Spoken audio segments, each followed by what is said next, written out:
बहुत सारी चीजें जैसे चरक संहिता है जिसमें मेंशन किया गया है, archaeological sites of north India में भी ये भी पता चला है कि कॉपर माइंस उस समय ना बेटा देख, मैं थोड़ा सा बात करूँ ना, जैसे इजिप्ट में फिराओ के जो राजा थे, जैसे इंडियन कल्चर में तुम देखते हो रानियां थी, ये लोग ना बेटा गोल्ड के ऑर्नामेंट्स पहनते थे, कॉपर के ऑर्नामेंट्स पहनते थे। अब ये सोचने लायक बात है बेटा, जैसे हम आज की डेट में बोलते हैं कि केमिस्ट्री जो है हमने यूरोपियन कल्चर से सीखा हुआ है, यूरोपियन साइंटिस्ट ने उसको डिस्कवर किया। फिर मेरा ये क्वेश्चन है कि पहले के लोग जो पहनते थे, जितने के जितने मतलब हार वगैरह जो सब पहनते थे, भाई उन्होंने कैसे बनाया? इसका मतलब है केमिस्ट्री का बहुत पुराना नॉलेज था जिसको डॉक्यूमेंट नहीं किया गया था। डॉक्यूमेंट मतलब in the form of book, बहुत कम बुक्स लिखी गई थी जिससे पता चला था कि केमिस्ट्री एग्जिस्ट करता था एंशियंट इंडिया और एंशियंट चाइना में। ठीक है, नेक्स्ट आते हैं बेटा, यहाँ पर अब तू ये सब हिस्ट्री को तू पढ़ेगी, मैं देखो डायरेक्टली अभी आता हूँ, यहाँ पे आ जा, importance of chemistry page number 4 में आ जा बेटा, पेज नंबर 4 खोल ले, खोली खोल ली जानिफ, पेज नंबर 4। ठीक, आप देख बेटा, chemistry plays a central role in the science. देखो केमिस्ट्री को ना सेंट्रल साइंस बोलते हैं, मैंने देखो एक बार क्लास में समझाया था। हम लोग जब वर्ड यूज करते हैं PCM, PCB, physics chemistry mathematics, physics chemistry biology, chemistry को बीच में लिखा जाता है, बल्कि अल्फाबेटिकली अगर देखो तो सी पहले आना चाहिए, है ना, एबीसीडी के हिसाब से तो सी पहले आना चाहिए, बट सी को सेंटर में लिखते हैं। अच्छा इंजीनियर और अच्छा डॉक्टर तब तक आप नहीं बन सकते जब तक आपको केमिस्ट्री का नॉलेज नहीं है। अगर दवाएं समझनी है तो केमिस्ट्री आना चाहिए, अगर आपको सिविल इंजीनियरिंग या मैकेनिकल इंजीनियरिंग समझनी है, इलेक्ट्रिकल इंजीनियरिंग समझनी है, तो आपको केमिस्ट्री आना चाहिए। वायर की क्वालिटी, मटेरियल की क्वालिटी, किस तरीके का मैं लोहा यूज कर रहा हूँ, किस ग्रेड का यूज कर रहा हूँ, कितने समय में वो कोरोड होगा या डिग्रेड होगा, कितने समय तक इस पुल की लाइफ रहेंगी, ये सारा चीजें जो है बेटा ये केमिस्ट्री बताता है, इसलिए केमिस्ट्री को हम लोग सेंट्रल साइंस में। ठीक है, नेक्स्ट आता है बेटा, chemistry contributes in a big way for a national economy. हमारी नेशनल इकोनॉमी केमिस्ट्री से चलती है बेटा, जैसे इंसेक्टिसाइड्स, पेस्टिसाइड्स। अब दो चीजें होती है, दोनों में अलग बताता हूँ, एक होता है कीटनाशक, एक होता है जंतुनाशक। जंतुनाशक मतलब पेस्टिसाइड्स, कीटनाशक मतलब इंसेक्टिसाइड्स, कीट पतंगे, they are known as insects. और पेस्टिसाइड्स का मतलब होता है बेटा जंतु, जैसे चूहे, अगर में अपने चूहा घुस जाता है तो हम लोग क्या करते हैं, चूहा मारने के लिए जहर यूज करते हैं। ये सारी चीजें जो है बेटा ये सब केमिकल से बनती है। यानी आपके घर में अगर आप मॉस्किटो रेपेलेंट यूज कर रही हो राजा, है ना, और वो मशीन के अंदर जो लिक्विडेटर लगा रहता है उसमें एलेथ्रीन होता है, allethrin itself is a like of known as chemistry का केमिकल है, वो एक केमिकल कंपाउंड, एक केमिकल कंटेंट है जिसका हम इस्तेमाल करते हैं और मच्छरों को मारते हैं। ठीक है, हम अपनी फसलों को अच्छा रखने के लिए इंसेक्टिसाइड छिड़कते हैं, हमारे घर से पेस्ट को भगाने के लिए हम पेस्ट कंट्रोल वालों को बुलाते हैं, पेस्ट कंट्रोल वाले क्या करते हैं, पेस्टिसाइड्स का यूज करते हैं। So everything is based on chemistry. अब देख यहाँ पे एक दवा होती है, एक ड्रग होती है जिसका एड्स पेशेंट के लिए यूज करते हैं और कैंसर पेशेंट के लिए यूज करते हैं, इसका नाम होता है सिस्प्लैटिन। ये तेरे को पूछता है नीट में, सिस्प्लैटिन। देख लेफ्ट साइड में 1.1 में पैराग्राफ नंबर 3 में देख, सिस्प्लैटिन ब्लैक में लिखा हुआ है, दिख रहा है ब्लैक में लिखा हुआ, उसको टिक मार्क कर बेटा। Cisplatin and taxol which are effective against cancer therapy, cancer को ट्रीट करने के लिए सिस्प्लैटिन यूज करते हैं। ये कॉमनली मिलने वाली ड्रग है, वो बहुत महंगी ड्रग नहीं है, बट ये रेडिएशन इफेक्ट, एक आर्टिफिशियल रेडिएशन पैदा करती है आपकी बॉडी में जिससे आपके cancer cells, selective cancer cells को आप मारा जा सकता है। यानी इन शॉर्ट अगर बोले तो हम दवाओं में मैक्सिमम केमिस्ट्री केमिकल यूज करते हैं। अब देख एग्जांपल्स बताता हूँ, मेरे पास ये हेयर ऑयल है, ये भी हेयर ऑयल है। अब इसका कलर देख, अगर ध्यान से देखिए तो इसका कलर हल्का सा ग्रीनिश है, इसका कलर ट्रांसपेरेंट है। दोनों ही हेयर ऑयल है, दोनों ही मैं सर में लगा सकता हूँ। ठीक है, मेरे पास एयर प्यूरिफायर है, ये भी क्या है, ये भी एक केमिकल है, क्योंकि जब मैं इसको स्प्रे करता हूँ तो इसमें से लिक्विड निकलता है। ठीक है, I have a torch, inside torch there is a battery. Battery का रिएक्शन कैसे होता है, केमिकल रिएक्शन, जब केमिकल रिएक्शन होता है तो बैटरी में से लाइट स्टार्ट होती है, अदरवाइज बैटरी वर्क नहीं करेगा। ठीक है, हर चीज, even if I am having a paper, this entire paper is made up of thousands and millions of molecules, thousands and millions of atoms, small atoms confining to a single paper। तो हर चीज बनी हुई है। मेरे पास गाड़ी की चाबी है, चाबी किसकी बनी है, मेटल की बनी हुई है। देख सॉरी, ये देखिए चाबी के ऊपर देखते को दाग दिख रहा है येलो येलो, चाबी कोरोड हो रही है। कारण मैं रोज गाड़ी में डालता हूँ, बरसात आंधी तूफान सब में गाड़ी में चाबी लगी रहती है, वो भीगती है, खराब होती है, यानी ये मेटल कोरोड हो रहा है। This is known as corrosion, yellowish layer आ गई इसकी, ठीक है। अब आ जाएगी 1.2 में, सेक्शन 1.2 में आएगी बेटा।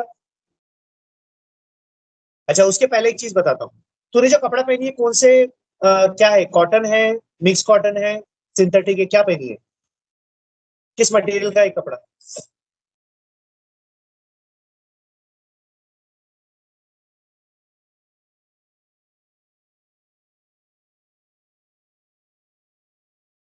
किस मटेरियल का कपड़ा है? सुनाई नहीं दे रही तेरी आवाज, तू ईयरफोन निकाल दे राजा, निकाल दे, वैसी आवाज आती है तेरी, बहुत अच्छी आवाज है, ईयरफोन निकाल दे। अब आ अब रही आवाज, है? अब आ रही है तेरी आवाज। कपड़ा तूने कौन से मटेरियल का पहनी है बेटा? कॉटन है? हाँ कॉटन, कॉटन का पहनी है, हाँ ठीक है। हाँ पॉलिएस्टर, तेरे पीछे जो पर्दा लगा हुआ है वो पॉलिएस्टर का बना हुआ है, ठीक है। हाँ। अब वो भी कपड़ा है, तूने जो पहनी वो भी कपड़ा है। अब मैं तेरे को अगर ये बोलता हूँ जाने कि पीछे के पर्दे का टी शर्ट सिला ले, तो सिलवाएगी क्या? पॉसिबल ही नहीं है, क्योंकि उसमें उतना मैटर, वो जो मैटर अपन इसमें यूज करते हैं वो उसमें थोड़ी यूज होगा, ऐसा ही कुछ है। बेटा आप पीछे के पर्दे का कपड़ा इसलिए नहीं सिला सकते हो क्योंकि जो पर्दे का जो कपड़ा है वो है पॉलिएस्टर का। Polyester is not suitable for human wearing, air ही नहीं होता है बेटा, हवा पास नहीं होती है उसमें से, ठीक है। आप जो कॉटन पहनी हो बेटा ये एयरी मटेरियल है, आपको हवा लगेगी, गर्मी का वक्त है, जैसे मैंने गर्मी में काली शर्ट पहन के रखा हूं, अब मैं बाहर जाऊंगा बेटा तो मैं सोलर हीटर के समान काम करूंगा, यानी हाँ मैं जितनी मेरी बॉडी में एनर्जी है ना, पसीना पसीना हो जाऊंगा क्योंकि मैंने ब्लैक कलर का पहना हुआ है। बट क्या करूँ, अभी यहाँ से मैं सीधा मीटिंग में जाऊंगा, सीधा मुझे जाना है होटल, उसमें जाना है, क्या बोलते हैं, रेडिसन ब्लू जाना है लेक्चर्स के लिए, तो फिर मुझे तो ब्लैक कलर का पहनना ही पड़ेगा क्योंकि मुझे इसके ऊपर ब्लेजर पहनना है। तो it depends on the way how you use a particular material in a particular season. ठंड में हम ब्राइटन कपड़े पहनते हैं, जैसे रेड कलर पहनेंगे, क्यों पहनते हैं, क्योंकि लाइट अट्रैक्ट करती है, तो थोड़े कपड़े गर्म होंगे तो हमें ठंडी कम लगेगी। So every material made up of a fine material. अब देख जैसे एक हिस्ट्री बताता हूँ, एक छोटी सी हिस्ट्री बता देता हूँ, देखो समझ में आ जाएगा। रिलायंस का नाम सुनिए, हाँ ठीक है ना। अब रिलायंस जब इंडिया में वर्क करना स्टार्ट किया था तो रिलायंस ने सबसे पहले वर्क किया था टेक्सटाइल में। रिलायंस ने कॉटन का कपड़ा पहले बेचता था वो, अब उसको प्रॉफिट हो नहीं हाँ रहा था, उसने क्या करा, कॉटन के अंदर टेरिलिन मिक्स कर दिया, वो बन गया टेरिकॉट। हाँ उसने वुल के अंदर टेरिलिन मिक्स कर दिया, बन गया टेरिलिन। अब ऐसा करने से ये हो गया जाने कि टेरिलिन टेरिकॉट ने उस कॉटन की लाइफ को बढ़ा दिया। यानी अभी कैसा होता है, कॉटन की शर्ट है, अगर मैं इसको जोर से पकड़ू तो फट जाएगी, बट अगर इसमें हाँ मैंने टेरिकॉट मिक्स करके रखा है ना तो मैं खींचूंगा ना तो जल्दी फटेगी नहीं, यानी ड्यूरेबिलिटी बढ़ती, मटेरियल अच्छा खराब नहीं होता, धुलता है खराब नहीं होगा। तो केमिस्ट्री में केमिकल्स का हम यूज टेक्सटाइल इंडस्ट्री से लेकर मेडिसिन हर जगह यूज करते हैं। आया क्लियर समझ में यहाँ तक? आगे बढ़ू राजा, ठीक है। चल अब आजा बेटा 1.2.1 स्टेट्स ऑफ मैटर। हम बचपन से पढ़ते आए हैं, ठीक है।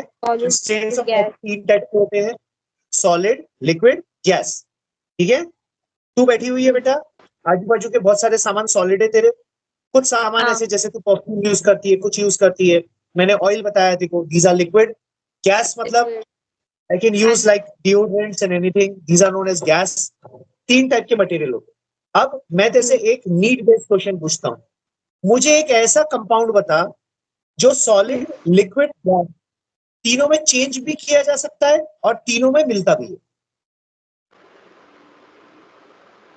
सोच, तू उसके बिना जिंदा नहीं रह सकती, मैं उसके बिना जिंदा नहीं रह सकता, हिंट दे रहा हूं। हाँ हम जिंदा नहीं रह सकते उसके बिना। पानी। यस वाटर, H2O, बर्फ में भी मिलता है, पानी के फॉर्म में भी मिलता है, और अगर आप चाहो तो उसको 100 डिग्री के टेम्परेचर के ऊपर हीट कर दो, स्टीम में भी कन्वर्ट हो जाता है। वही स्टीम बादल बन जाती है, बादल बन के फिर से पानी में कन्वर्ट, यानी Water is the only material present on this earth which is found in 3 different forms simultaneously, that is solid, liquid and gas. ठीक है, आप जाने यहाँ पे नीचे में 1 and 2 पॉइंट्स दिए हुए हैं, इसी में 1.2.1 के स्टेट्स ऑफ मैटर में solids have a definite volume. Solid का एक डेफिनेट वॉल्यूम है, जैसे ये मेरे पास एक स्पीकर है, I have a definite volume, इसका एक डेफिनेट वॉल्यूम है, इसका एक डेफिनेट मास है, अगर मैं इसको रखता हूँ तो एक डेफिनेट मास है. Why it is having a mass? जैसे आप आईफोन यूज करती हो, एप्पल का, एप्पल का जब आप फोन का डब्बा देखो ना, उसमें लिखा रहता था phone unit consist of this and this grams, इतने ग्राम का फोन है, इतने ग्राम का चार्जर है. ये इसलिए लिखा जाता है बेटा कि आपको क्वांटिटाइज किया जाता है, आपको क्वांटिटी बताई जाती है कि आप जिस मटेरियल का यूज कर रहे हैं उस मटेरियल का कंपोजिशनल क्वांटिटी क्या है. रिपीट कर रहा हूं वर्ड, याद रखना, कंपोजिशनल क्वांटिटी. आया समझ में? ठीक है, क्लियर है जाने? हाँ. पक्का? आगे बढ़ू बेटा? हाँ. ठीक है, अब देख यहाँ पर थर्ड पॉइंट दिया हुआ है बेटा, राइट साइड में देखना, पेज नंबर 5 में थर्ड पॉइंट दिया हुआ है, लेफ्ट साइड में ऊपर में, that is gases have neither definite volume neither definite shape. Gases का बेटा कोई शेप नहीं होता. जिस कंटेनर में डालो, जैसे आपके घर में एलपीजी सिलेंडर आता है बेटा, तो LPG is a gas, liquefied petroleum gas, और जब आपको सप्लाई की जाती है बेटा तो उस गैस को प्लांट में प्रेशर से फिल किया जाता है, प्रेशर. तो प्रेशर से जैसे फिल करते हैं तो गैस जो होती है प्रेशर में लिक्विड में कन्वर्ट हो जाती है. तो आपके घर में उसको क्या करते हैं, सिलेंडर के रूप में बेटा पहुंचाने के लिए एक रास्ता चाहिए, उस रास्ते को डिफाइन करने के लिए वो सिलेंडर में उसको कंप्रेस्ड फॉर्म में भेजते हैं. तो कंप्रेस्ड फॉर्म में भेजते हो, जब आप रेगुलेटर ऑन करते हो तो देखो एक छक से आवाज आती है, वो जो छक से आवाज आती है क्या होता है, प्रेशर रिलीज हो रहा है, यानी now the liquid is getting converted into a gaseous form. ठीक है, तो एलपीजी का फुल फॉर्म याद रखना, लिक्विफाइड पेट्रोलियम गैस. सीएनजी का फुल फॉर्म रखना, कंप्रेस्ड नेचुरल गैस. दोनों का नाम याद रखना, एमसीक्यू में पूछेगा तो याद रखना है. ठीक है, क्लियर है यहाँ तक? ये जाने हाँ. चैप्टर बड़ा है, इसको 2 दिन लगता है जाने, एक और सेक्शन में तेरा पूरा करके देखो दे रहा हूँ. ठीक है, क्लासिफिकेशन ऑफ मैटर क्या, देखो आज स्टार्ट करना है कि कल स्टार्ट करना है, पहले डिसाइड कर, क्योंकि ये लंबा है. क्लासिफिकेशन ऑफ मैटर बहुत लंबा है ये. हाँ लंबा है, क्योंकि बहुत इंपॉर्टेंट पार्ट है, तो इसको कल ही स्टार्ट कर. मैं क्या बोल रहा जाने, कल तेरा कोई होली का प्लान तो नहीं है? हाँ, होली का प्लान है. हाँ, मुझे लग ही रहा था, मैं इसलिए पूछा. क्लास जल्दी करनी है कल सुबह? क्लास कितने बजे से करेगी तू, बता मेरे को. क्या बोले सर? कल क्लास कितने बजे से करेगी बेटा? कल तो फैज सर ने भी छुट्टी दी है. छुट्टी दी है? बोले परसों से स्टार्ट करेंगे, आज नहीं है उनका लेक्चर. कल तेरे को छुट्टी चाहिए? हाँ. हाँ बोल बोल, हट के बोल, मेरे को मालूम है तू होली खेलेगी. हाँ, और फिर तू 15 तारीख को एलियन के समान बैठेगी, वो ग्रीन कलर का पूरा कलर लगा हुआ रहेगा तेरे को. हाँ अपन 15 से ये वाला स्टार्ट कर देंगे. मैं आपको इसके मेरे को इसके शॉर्ट नोट्स भेज देना आप. मैं तेरे को बेटा इस चैप्टर के शॉर्ट नोट्स भेज देता. दूसरा चीज, एक और चीज याद रखना, अगले बार 11 तारीख से डायरेक्ट कनेक्ट हो जाना. ठीक है, फर्स्ट सेशन था तो थोड़ा सा माइक वाइक का प्रॉब्लम था. No use of mic, nothing, direct बात कर बेटा. डायरेक्ट मुझे तेरी आवाज सुनाई देती है, मेरी आवाज तेरे को सुनाई दे रही. हमारे पास साउंड कैंसिलेशन है, ठीक है ना, मेरे पास भी साउंड कैंसिलेशन है, तेरे पास भी साउंड कैंसिलेशन है, तो not to worry about it. ठीक है, 15 तारीख को सुबह 11 बजे हम दोबारा वापस मिलेंगे. ठीक है, इस चैप्टर का कंटिन्यूशन करेंगे आगे का. मैंने जहां तक पढ़ाया है जानिब, एक एक लाइन पढ़ के उसके इंपॉर्टेंट पॉइंट्स मेरे को तुम लिख के रात के 12 बजे के पहले व्हाट्सएप पे भेजेंगे. अभी थोड़ी देर में भेज दूंगी, मैं अभी पढ़ने ही बैठी हूँ. क्या बोले बेटा? अभी 1-2 घंटे में भेज दूंगी. चलेगा चलेगा, मुझे कोई दिक्कत नहीं, मैंने को रात तक का समय दिया है, तो 1-2 घंटे में भी भेजेगी तो भी ठीक है बेटा, रात तक समय दिया है. मेरी फोन लाइंस 24/7 चालू है. मैं अगर ऑनलाइन नहीं भी हूँ जाने, you can call me any time, कभी भी बात कर, कभी भी मेरे से पूछ, कोई इशू नहीं है. ठीक है, ओके. हाँ, एक और टास्क है तेरे लिए, एक और टास्क है तेरे लिए. तू मुझे 50 ऐसे मटेरियल अपने घर के बताएगी लिख के, जो मटेरियल्स कोरोड होते हैं. कोरोड मतलब जिनमें जंग लगता है, वो मटेरियल्स की लिस्ट तुम्हें को बनानी है.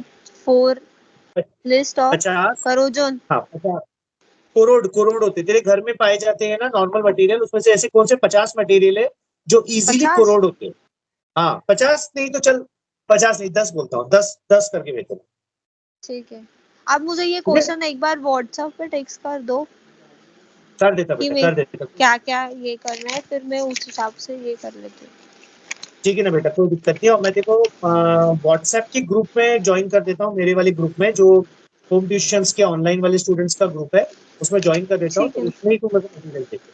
ठीक है, ठीक, हाँ ठीक है बेटा, 15 तारीख को मिलते हैं मॉर्निंग में। हाँ, ठीक है, ठीक है सर। टेक केयर बेटा। हाँ।